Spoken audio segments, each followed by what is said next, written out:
যখন কোন বান্দা সূরা ফাতিহার একটা করে আয়াত বলে আলহামদুলিল্লাহি রাব্বিল আলামিন, সঙ্গে সঙ্গে আল্লাহ জবাব দিয়ে বলেন হামিদানি আবদি, বান্দা তুই আমার প্রশংসা করলি।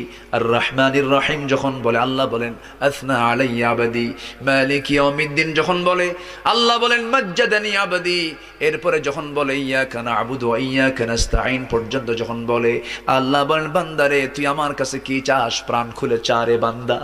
ইহদিনাস সিরাতাল মুস্তাকিম থেকে শুরু করে নিয়া ওয়ালাদ-দাল্লিন পর্যন্ত যখন বান্দা বলে তখন আল্লাহ বলেন বান্দা নামাজের মধ্যে এমন প্রেমের খেলা খেললি বান্দা, তুই যা চাইলি সব আমি আল্লাহ কবুল করলাম। ওই বান্দা যখন রুকুতে যায় আল্লাহ তখন অস্থির হন।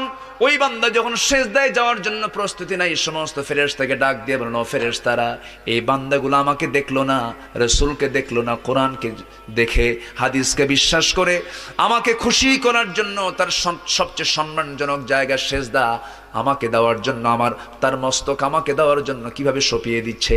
ও বান্দা, ওই ফেরেশতারা তোরা সাক্ষী থাক, এই সমস্ত বান্দার জন্য সকল জাহান্নামের দরজা বন্ধ করে 8টা